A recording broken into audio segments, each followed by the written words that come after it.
They made a group chat trashing me, so I joined it. I was sitting on my bed, scrolling through my phone, when a notification popped up from a group chat I had never seen before. When I tapped on it, I saw my name and messages going back months. Between the 4 girls I had eaten lunch with every single day since freshman year, somebody had accidentally added me instead of a different contact, and nobody had noticed yet. So instead of confronting anyone or leaving the chat, I turned off my notifications and started reading from the very beginning, because I needed to know how deep this went. I scrolled back to the oldest messages and found weeks of them, picking apart everything about me. My clothes, my voice, the way I laughed too loud, the way I texted too much. They had a nickname for me that I am not going to repeat, and Talia was the one who came up with it. There was a thread where Talia ranked the girls in our grade by how annoying they were, and I was number 1 by a wide margin. The deeper I read, the worse it got. And by the time I caught up to the recent messages, I found something I could actually use, because Talia had laid out a plan for our history presentation. The next week, he told the group they were going to assign me the wrong section. So when our group got called up, I would present completely wrong information in front of the entire class, while they pretended to be embarrassed for me. She typed her face is going to be so red, I might actually record it, while the other girls sent heart emojis, like she had just posted a cute photo of her dog. I read every message in that thread twice. I closed my phone, opened my laptop, and started researching every section of the presentation, including theirs. I stayed up until 3 in the morning building slides for all 4 parts, and rehearsing until I could deliver the entire thing without notes. When our group got called up the next day, I walked to the front of the room and started talking, before anyone else could open their mouths. I covered Talia's section first, and she tried to cut in, but I kept going without even glancing in her direction. I moved through every remaining section back to back, while the 3 of them stood behind me, with their hands at their sides and absolutely nothing to contribute. Our teacher stopped me halfway through to tell me I was doing an excellent job, and asked if the rest of the group wanted to add anything. Talia opened her mouth and closed it again, because I had already delivered everything better than she could have. We got full marks, while the other 3 stood at the front of the room like mannequins, waiting to be put back in storage. I sat down and checked the chat under my desk. Talia was typing in all capital letters, asking how I knew the right section. One of the other girls responded, "There's literally no way she just guessed. Someone definitely told her." And they started accusing each other of being the leak, while the whole chat devolved into paragraphs of panicked texts. After class, Talia cornered me in the hallway and asked if someone told me the sections got changed.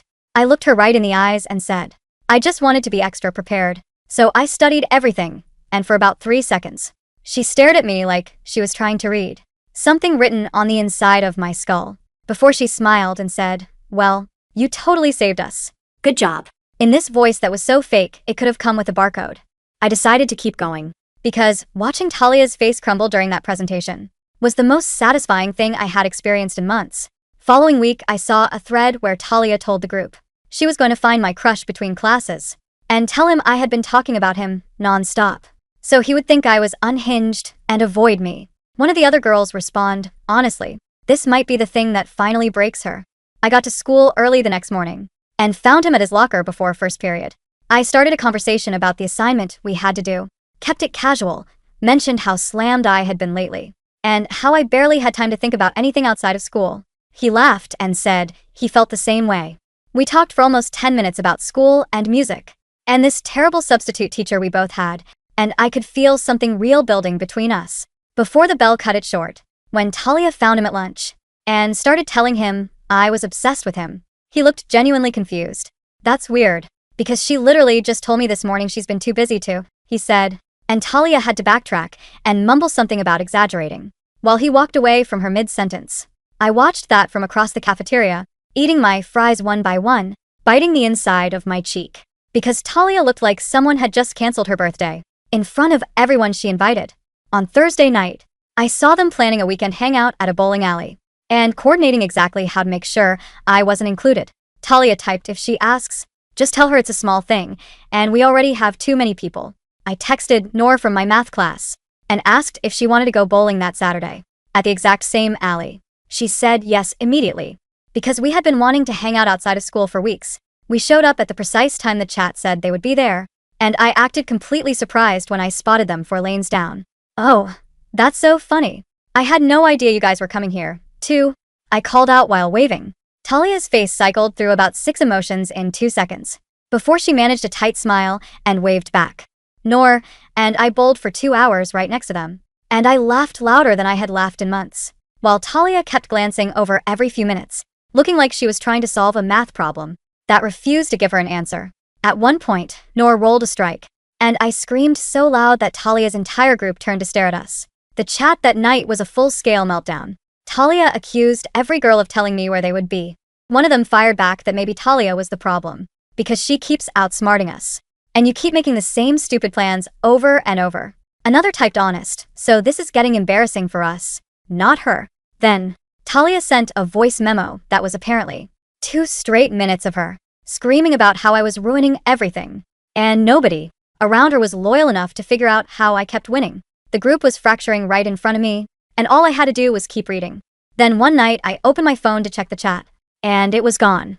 I refreshed the app, searched through every conversation, checked every folder, but there was nothing, because they had finally removed me. I stared at the empty space where the notification used to live, and felt my stomach drop. Now I was completely blind, and I told myself it didn't matter, because I still had Noor.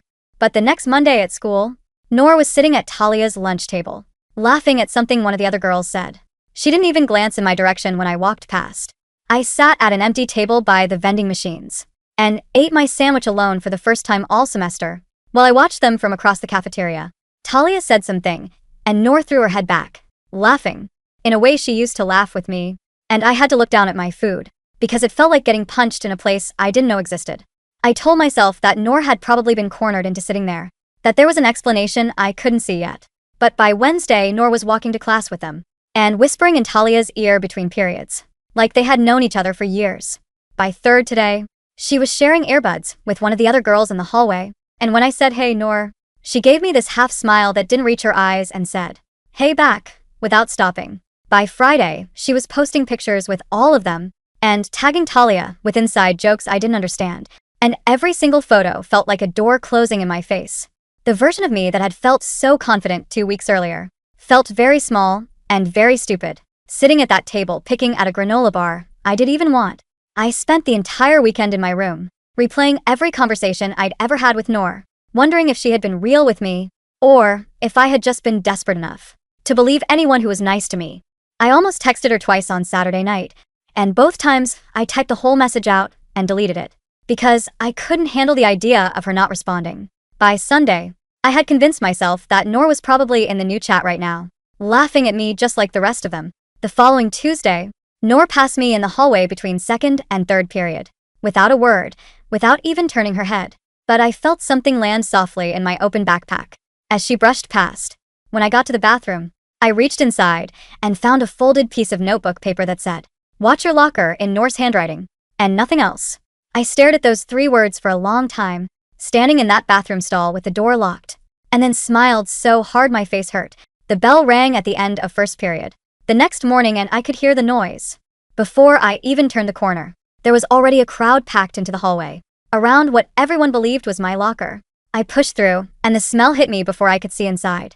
Something chemical and rotten that burned my nose and made my eyes water. Everything inside the locker was drenched in brownish liquid, poured over notebooks and folders and clothes, with what smelled like a stink bomb, cracked open and left to soak into every surface.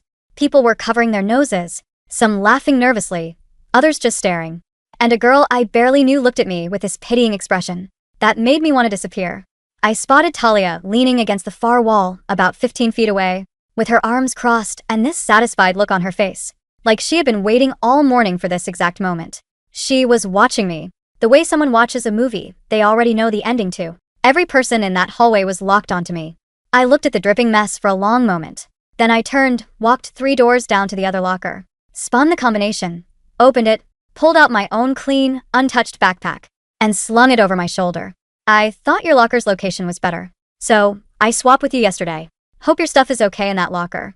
I heard those stink bombs are impossible to get out completely," I said to Talia without raising my voice. Her whole face changed so fast. It was like watching someone get the wind knocked out of them. She shoved past 3 people and looked inside the trash locker. She pulled out her own jacket, dripping with that brown liquid, and held it at arm's length. Then she pulled out a soaked textbook, then a folder full of ruined notes. Her yearbook photos were curling at the edges. Her notebooks were swollen and warped beyond saving. She just kept pulling things out, one after another, and every single item was hers. The hallway went dead quiet for about 2 seconds, and then the laughter started from somewhere behind me and spread through the crowd until it filled the entire corridor. She spun around looking for a single friendly face, but every person she made eye contact with was either laughing or holding up a phone. Not one of them moved to help her. You are actually insane. Do you understand that? You are a genuinely unhinged person, and everyone in this school is going to find out exactly what you did, she said, with her voice cracking on the last word. What I did was switch lockers. What you did is the part everyone just watched you pull out of there. With your own hands, I said. The laughter got louder. Someone behind me yelled, "Oh, my God." And that set off another wave. She looked around one last time for any kind of lifeline. And that's when she saw Nora leaning against the wall right next to me, with her arms crossed, in the exact pose Talia had been holding 30 seconds earlier. Talia looked at Nora, then at me, then back at Nora. Her face just fell apart, as she realized that every move she made, after removing me from the chat, had gone straight back to the one person she never should have let in. Nora walked up to me after the crowd cleared. "You're welcome," she said. "You're terrifying," I said. And we went to get lunch. The cafeteria was a different ecosystem that afternoon. When Nora and I walked in, carrying our trays to a table near the center of the room, the baseline hum of conversation dropped by about half. People weren't just looking at us. They were studying us. We had just publicly executed the social equivalent of a magic trick, and nobody knew how the rabbit got in the hat. I took a bite of my sandwich, trying to keep my hands from shaking. The adrenaline was finally leaving my system, replaced by a deep, bone-weary exhaustion. "So," I said, keeping my voice low, "how did you do it?" Nora calmly opened her milk carton. "It was actually pathetically easy. When they kicked you out of the chat, I waited exactly 2 hours, then texted Talia. I told her I saw you crying in your car after school. I said you looked broken." I paused. "Was I?" "I don't know, I didn't actually look for you," Nora shrugged. But I knew that's what Talia needed to hear. The moment I gave her a piece of your supposed misery, she practically rolled out the red carpet. She added me to the new chat by Monday night. They called it post-pest control. I rolled my eyes. Points for alliteration, I guess. Right? Anyway, I spent the whole week feeding her ego. I agreed with everything she said about you. I told her the bowling alley thing was just a lucky guess on your part. By Wednesday, she trusted me enough to tell me about the stink bomb plan. She bought it online, military grade, apparently. Cost her $50. And the locker switch? I went to the main office on Tuesday during study hall, Nor said, dipping a fry in ketchup. I told the secretary you were having severe anxiety because your locker was too close to a girl who was bullying you. I fake cried. The secretary felt so bad, she gave me the master list of empty lockers and let me request the swap for you. I moved all your stuff after school. Talia never checked the locker number she was pouring the liquid into. She just went to the spot she memorized. I stared at her. Remind me to never, ever make you mad. Nor smiled, a genuine one this time. Deal. For the next 2 weeks, the school existed in a strange state of Cold War. Talia's inner circle was hemorrhaging. One of the girls, Chloe, requested a schedule change just to get out of Talia's AP English class. The other girl simply stopped eating lunch with her, opting to sit in the library instead. Talia was isolated, but if you thought that would make her back down, you didn't understand how her brain worked. She didn't look defeated. She looked like a wasp trapped in a glass, buzzing furiously, looking for the exact right place to sting. I tried to ignore her. I really did. I poured my energy into the things I had neglected while I was playing psychological chess. And that included the guy from the lockers. His name was Leo. We had started talking more since the morning I intercepted Talia's sabotage. On a rainy Tuesday, he slid into the empty desk next to me in study hall. "So," Leo said, leaning back and twirling a pencil. "The rumor mill says you possess clairvoyant powers and can foresee locker-based warfare." I let out a breathy laugh. "The rumor mill is exaggerating. I just have good insurance on my backpacks." He smiled, and it did that thing to his eyes that made my stomach do a stupid little flip. "Well, whatever you did, Talia hasn't spoken a word in history class for a week. The teacher looks like he wants to give you an award." He paused, looking down at his desk for a second before meeting my eyes again. "Hey, there's this indie film festival playing at the downtown theater this weekend. A bunch of terrible B-movies. I was going to go ironically, but it's kind of sad to ironically eat popcorn alone. Wanna come?" I looked at him. Really looked at him. There was no agenda here. No hidden chat, no audience. Just a guy asking a girl out. "I'd love to," I said. That weekend with Leo was the best I'd had in a year. We watched a movie about a killer tire, ate stale Twizzlers, and laughed until my ribs hurt. When he dropped me off at my house, he leaned across the center console and kissed me. It wasn't rushed or awkward. It was perfect. For the first time in months, my brain was totally quiet. But Monday morning, the quiet ended. I met Noor at my new locker. She looked paler than usual. "She's planning something," Noor said immediately, keeping her voice barely above a whisper. "Something huge." My stomach tightened. "I thought you were locked out of her circle." "I am," Noor said. But she left her iPad unlocked in the library print room.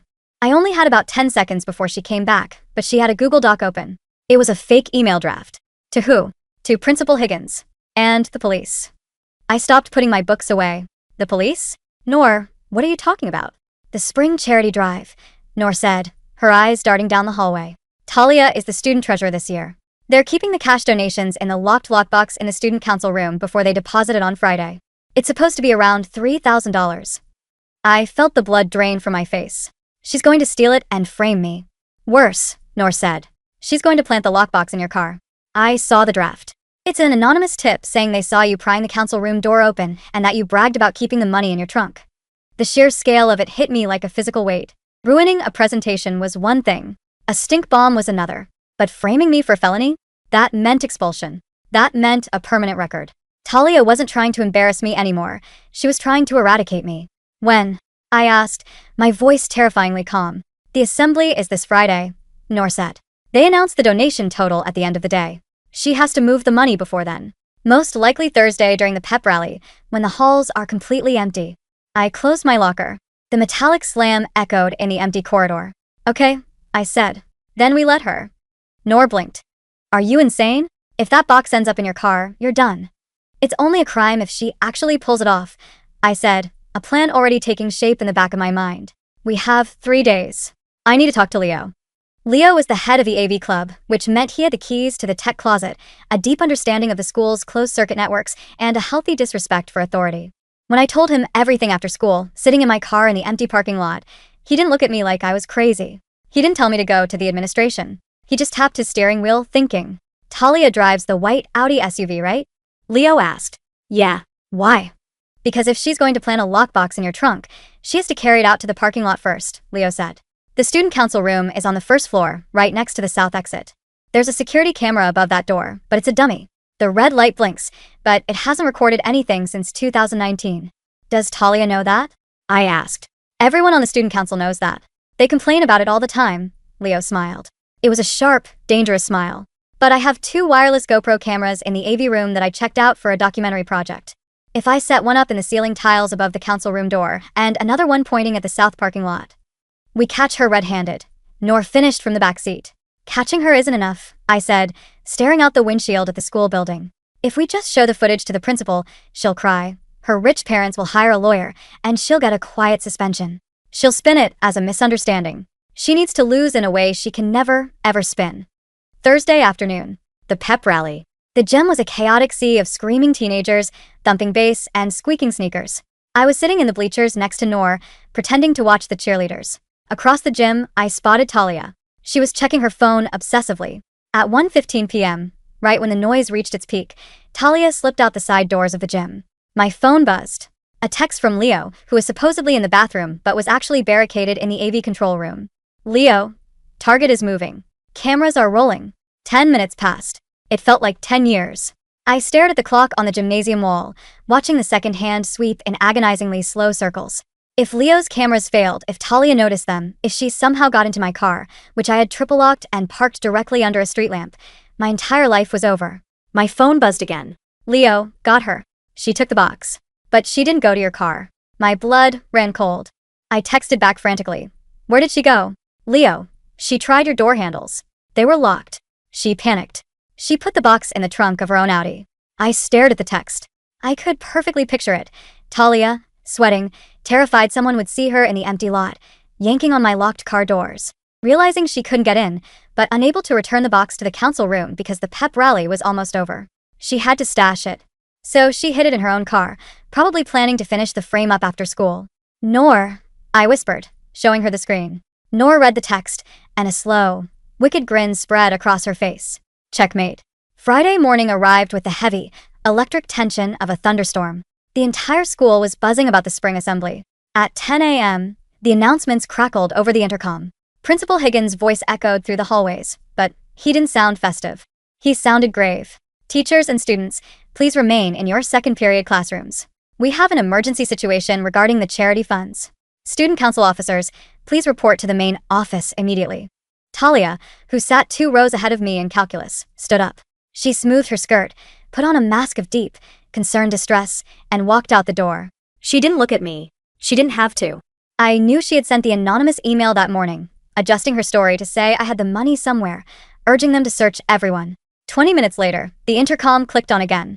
We will be conducting a locker and vehicle search for all seniors. Please cooperate with security. They searched my locker. Nothing. They asked for my car keys. I handed them over with a polite smile. A security guard came back 10 minutes later and handed them back. Nothing. By lunch, the school was in a frenzy. $3,000 was missing.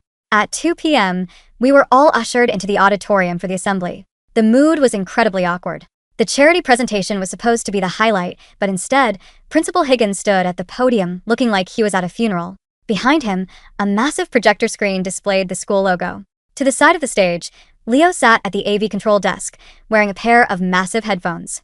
He caught my eye in the 3rd row and gave me a microscopic nod. Students, Principal Higgins spoke into the microphone, the feedback whining briefly. Today was supposed to be a celebration of our community. However, it deeply saddens me to announce that the locked donation box has been stolen from the council room. A murmur rippled through the crowd. We are taking this matter to the local authorities, Higgins continued. But before we do, if anyone has any information, I urge you to come forward. Talia was sitting in the front row with the rest of the student council. She leaned over to the faculty advisor, putting a hand over her mouth, playing the part of the devastated leader. Suddenly, the massive projector screen behind the principal flickered. The school logo vanished. Excuse me, AV team, Higgins said, looking over his shoulder. Please turn the projector off. Leo didn't touch a button. He just sat there, staring straight ahead. On the screen, crisp, high-definition video began to play. The angle was looking down at the door of the student council room. The time code in the bottom corner read Thursday, 1:18 p.m. The auditorium went dead silent. On the screen, a girl walked into the frame. She was wearing a distinctive yellow sweater. Talia's sweater. She looked left, looked right, and then pulled a set of keys from her pocket. She unlocked the door, slipped inside, and emerged 30 seconds later, holding the heavy metal lockbox. A collective gasp sucked the oxygen out of the room. 1,000 teenagers simultaneously leaned forward. Turn that off. Principal Higgins yelled, his face turning purple, torn between the shock of the evidence and the horror of it being broadcast. But Leo had locked the system. He was frantically typing on his keyboard, pretending to be locked out. I can't, sir. It's a glitch. He yelled back, his acting worthy of an Oscar. The video cut to a second angle. The south parking lot. On the massive, 20-foot screen, Talia was seen walking rapidly toward my beat-up Honda Civic. She tried the driver's side handle. Locked. She tried the back door. Locked. The microphone was still on, so when someone in the back row yelled, "What is she doing to your car?" the whole auditorium heard it. On screen, the digital version of Talia began to panic. She looked around frantically, then sprinted over to her own white Audi SUV. She popped the trunk, shoved the lockbox under a blanket, slammed it shut, and ran back toward the building. The video froze on a freeze frame of her face as she slammed the trunk, sweaty, panicked, and undeniably guilty. The silence in the auditorium was so heavy it felt like it could crush concrete. Nobody breathed. Nobody moved. Slowly, agonizingly, every single head in the room turned toward the front row. Talia was frozen. Her skin was the color of old chalk. She looked up at the frozen image of herself on the screen, then at the principal, then back to the crowd. Her mouth opened, but no sound came out. The barcode fake smile, the confident arrogance, the cruel superiority, all of it shattered into a million irreparable pieces right in front of my eyes. Talia, Principal Higgins said. His voice wasn't angry. It was devastated. And somehow, that was infinitely worse. Is the lockbox in your vehicle? She didn't answer. She just started shaking. Then the whispers started. It didn't begin as a laugh this time. It was worse than laughter. It was disgust. It was 1,000 people simultaneously realizing they were looking at a monster. She tried to frame her. I heard a girl whisper in the row behind me. That is so psycho, a guy muttered. Talia couldn't take it. She stood up, knocking her chair backward with a loud clatter. She looked at the crowd, her eyes wild, searching for a single sympathetic face. But she had alienated everyone. The girls she had bullied, the friends she had cast aside, the administration she had just tried to lie to, they all just stared at her. She let out a weird, strangled sob, turned and sprinted down the side aisle, pushing through the double doors and bursting out into the hallway. Principal Higgins sighed heavily into the microphone. Assembly dismissed. Student council, remain behind. The aftermath was swift and absolute. They found the money in her trunk exactly where the video showed it. Talia was suspended pending an expulsion hearing. Her parents tried to argue it was a prank gone wrong, but the fake email she had drafted on the school's IP address proved premeditation. The police didn't press charges because the school recovered the money, but she wasn't allowed to walk at graduation. The post-pest control group chat was deleted. The girls who used to follow her suddenly pretended they had never actually liked her. They tried to smile at me in the hallways. I didn't smile back. I didn't need to. 2 weeks before graduation, I was sitting on the hood of my car with Leo. The weather had turned warm, and the sky was a deep, bruising purple as the sun went down over the empty parking lot. Nor was sitting in the passenger seat with the door open, eating a bag of chips. So, Leo said, tossing a pebble across the asphalt. I heard a rumor. You and your rumors. I smiled, leaning my head on his shoulder. What is it this time? I heard Talia is transferring to a private boarding school in Connecticut next year. To get a fresh start. I watched the pebble skitter to a stop near the edge of the lot. For a long time, the thought of Talia had made my heart race with anxiety or anger. But now? I just felt a profound, hollow nothing toward her.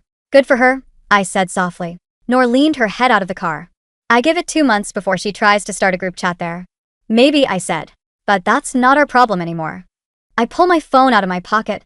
The screen was clear. No secret chats. No hidden folders. No panicked paragraphs. Just a text from my mom asking what I wanted for dinner, and a meme Noor had sent me an hour ago. I locked the screen, slid the phone back into my pocket, and looked up at the sky. I didn't need to know everything people said about me behind my back anymore. Because the only people whose words actually mattered were sitting right here, in the quiet, real world.